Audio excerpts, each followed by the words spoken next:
Worrying about loved ones. It is one of the hardest forms of anxiety to change. Worrying about the people that you love. It's hard enough to worry about your career, your finances, your future, your health, but it's them worrying about your child, your parents, your friends. That is one of the hardest types of anxiety to deal with. Because when it comes to people that we love, our worry feels justified. Welcome back to the Holistic Therapy Revolution. Today, we are going to come up with the way to manage worry about our loved ones that actually works instead of just being told to stop thinking about it, which typically doesn't work when it comes to loved ones. So, worry about the people that we love is uniquely hard because it feels justified. Why? Because we love them, because worry about them feels like taking responsibility.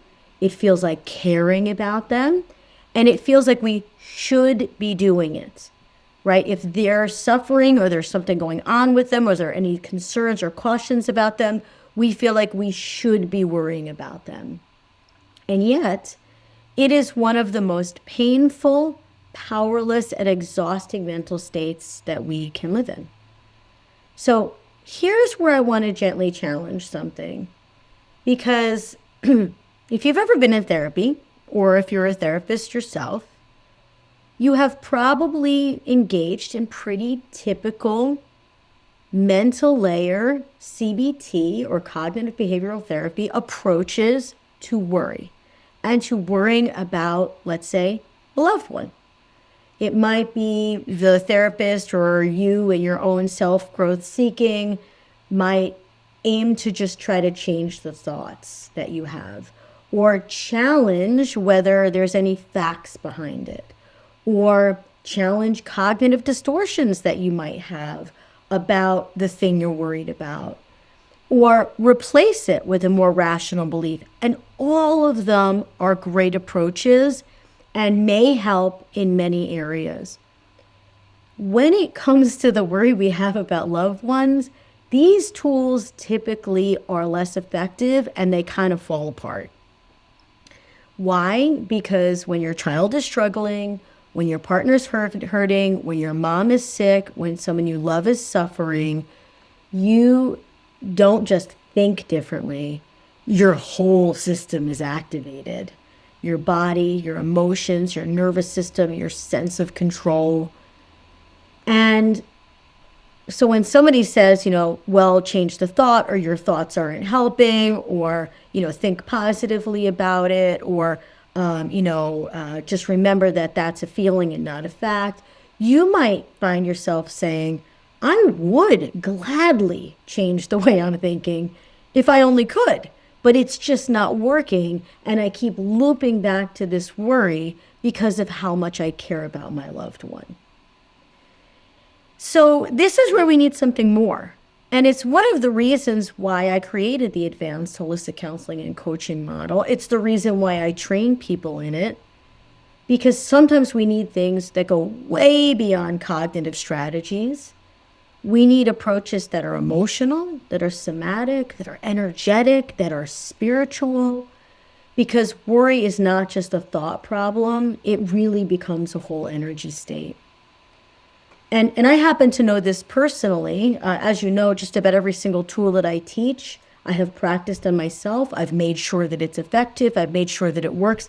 That's why I've spent the last 25 years trying on so many different modalities and holistic healing and alternative strategies in addition to traditional therapy, because I want to know what really works for myself, but certainly to pass on to clients or to train other therapists and doctors in and so on. So there was a time in my life when just changing my thoughts was not even close to enough. So in my 20s, my entire family really all started dealing with very debilitating illnesses. It was almost like people were falling like dominoes. We had brain tumors, we had MS, we had chronic Lyme's disease, we had so many things that were happening in my family whom I love dearly. And I remember thinking, what am I going to do with this level of fear? And the level of fear that I have, of course, matched the level of love that I have for them. I love them so much. I don't want them to suffer. I don't want something bad to happen. I don't want worse things to happen. How can I help them? What more can I do?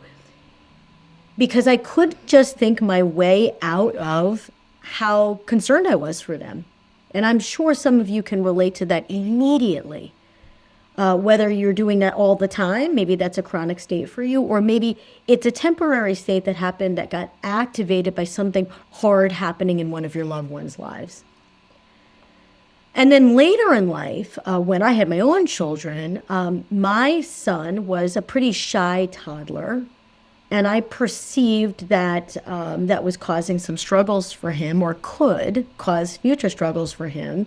So I found myself in the same place again, wanting to help, wanting to protect, wanting to do something, and feeling pretty powerless or worried or helpless at times.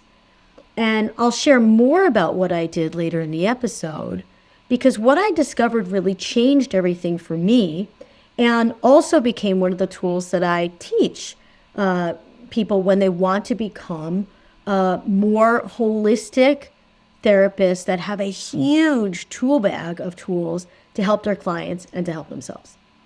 So let's come back to a core insight, because it's so important. Worry is not an action step. Only action is. Worry is not an action step. Only action is. Now, there's a powerful distinction here, because most people unconsciously, without thinking about it, without trying, they believe if I'm worrying, I'm doing something. But you're not. You're thinking. You're imagining often worst case scenarios, and you're suffering. Worry is the illusion of action steps. It takes place of action. It replaces it.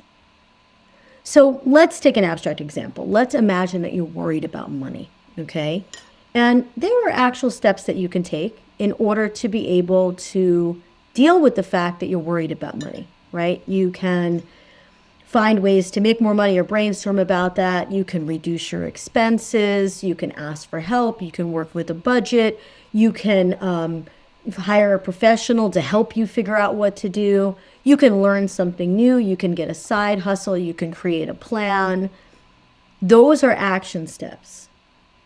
But worrying about money, which is the most typical thing that we do, that doesn't move anything forward.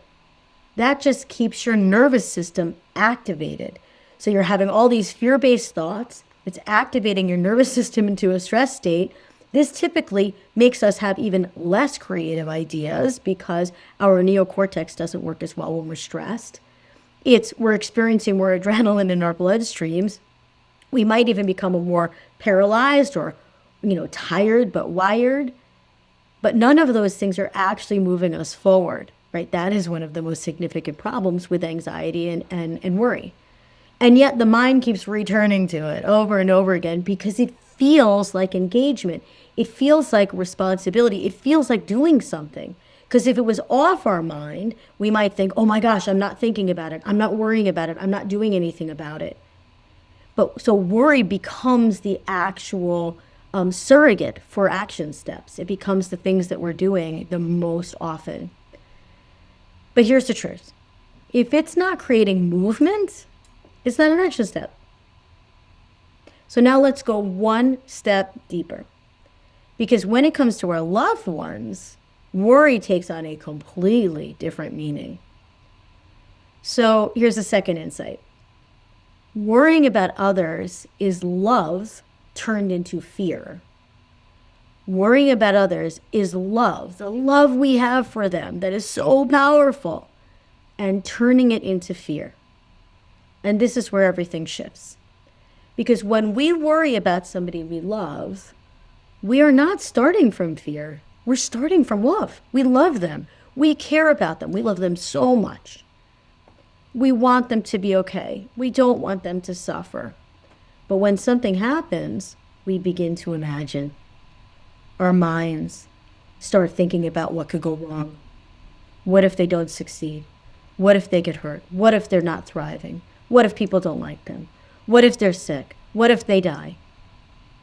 And that love that we have has transformed into fear.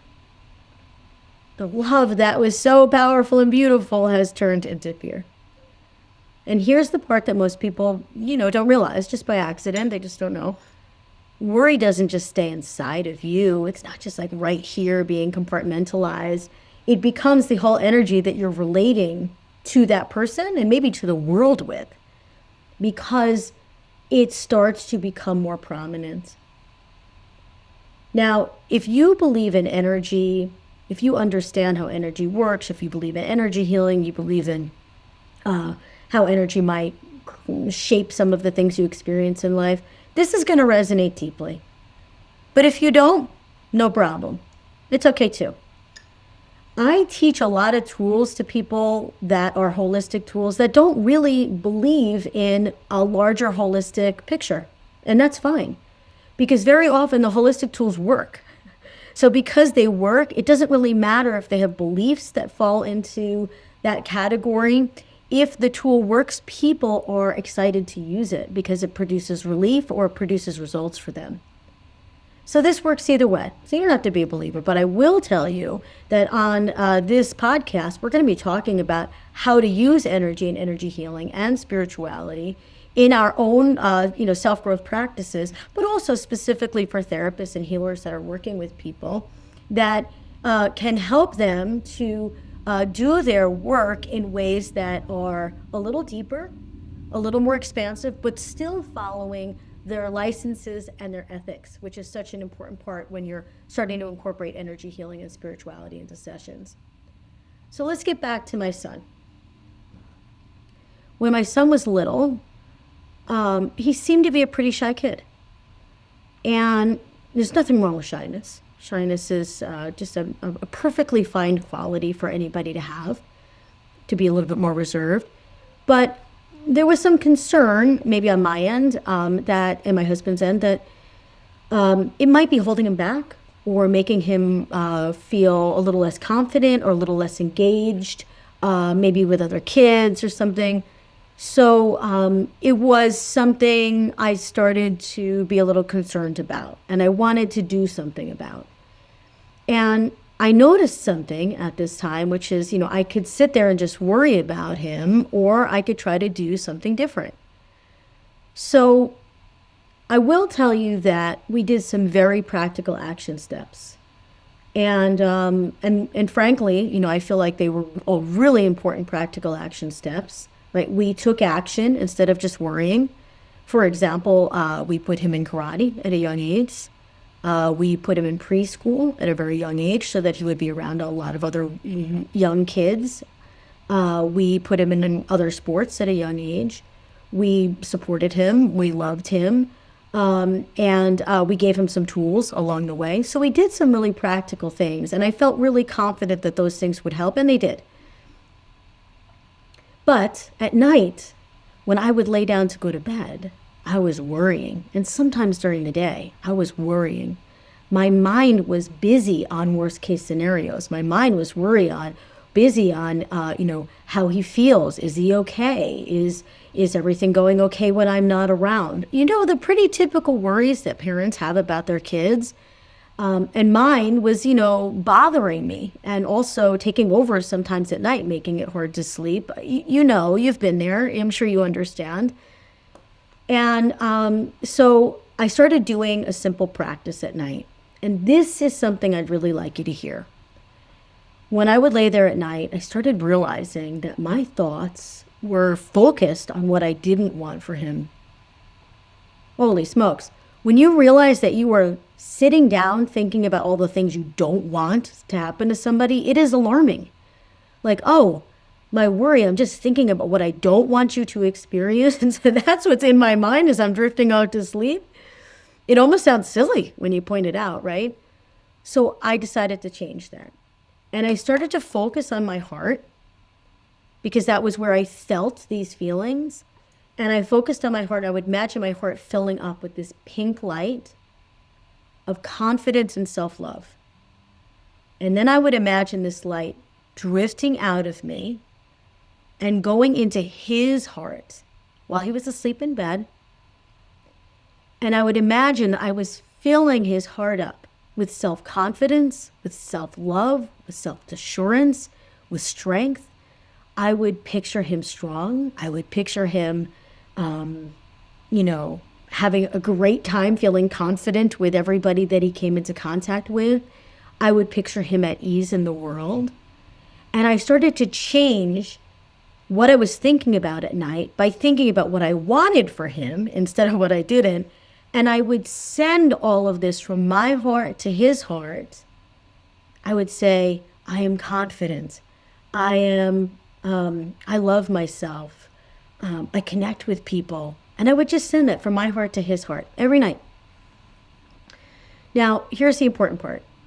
Even if you do not believe, you think that's cray-cray, and you do not believe that energy works like that, even if you don't believe in visualization, you don't believe in prayer, you don't believe in the power of positive thinking, something still shifts when you do this.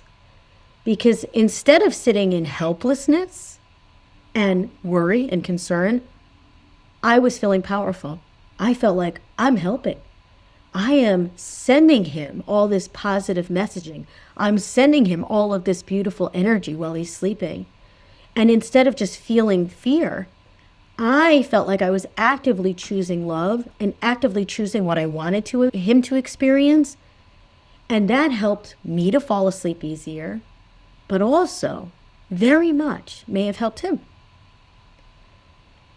So I wasn't just worrying about him anymore. I was bathing him in love.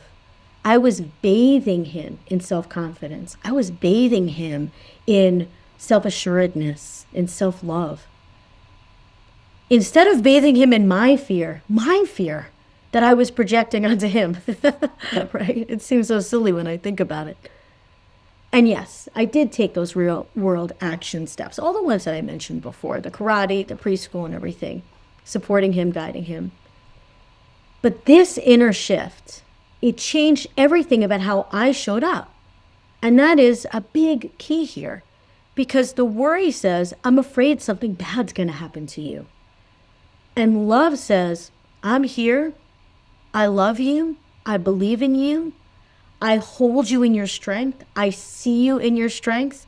I want only the best for you. I know you can inhabit that space. Love sends a very different message. So when you are worrying about somebody else that you love, you have a choice. You can spiral into worst case scenarios, common, been there. You can try to control them, common, been there. You can feel helpless, common, been there. Or you can transform that energy. Now here's how to start. It's easy. The problem is way harder than the solution in these cases. Here's how to start. Instead of asking, what if something goes wrong? Or thinking about all of the things that are wrong, or going to go wrong, or might go wrong, ask, how can I send you love right now? How can I send you love right now? And this might look like many different things. It could look like imagining the person thriving. It could imagine sending them strength. You can remind yourself of their resilience, of all of the strengths and skills that you have. Sometimes when we're worried, we forget about that. We forget how resilient other people are. You can speak belief into them. You can pray for them if you believe in prayer. You can visualize them feeling supported and safe. You can send them light from your heart or from any other part of your body and bathe them in the beliefs that you want them to have. If they're sick, send them the energy of, I am healthy. I am in perfect health. I get stronger every day. I feel safe. Send them that energy. You could send it in a color, send it in words. Use your creativity. This is still action. but it is a very different kind of action. And even from a psychological perspective, this matters because your brain and your body shift from helplessness to empowerment, from fear to intention, from anxiety to connection. It's a game changer, and it's simple, easy, free, costs you nothing, and it is a way of taking all of those terrible thoughts and channeling them into something powerful and useful. Give the brain something to do. When your mind wants to worry, let it still think, but ask it to think about the opposite. Ask your mind to think about what will help or best case scenarios versus the worst. Put your mind to work in a way that's going to work for you and for other people. So whether you believe in energy and energy work or not, this works because it changes you. And when you change, everything that is in your relationships and in your world changes too. So here's what I'd like you to take with you. Worry is not love. It does come from love. It starts at love. But worry is love that has been filtered through fear. It feels bad for a reason. It doesn't feel good to be in a state of fear. It feels good to be in a state of love. And you have the ability to transform it back anytime you want, day or night. You don't just have to do this at night when you're falling asleep. You could do this during the day at any time. So the next time you feel worry rising in you about somebody you love, which is common as the day is long, pause and ask yourself, am I bathing them in fear or am I bathing them in love? Ask yourself, am I bathing them in fear or am I bathing them in love? And then choose. Choose what you want to bathe them in because it will help you and it may even be helping them. Thank you for your curiosity. Thank you for being here at the Holistic Therapy Revolution. I'm Beth Miller, and I cannot wait to see you for the next episode.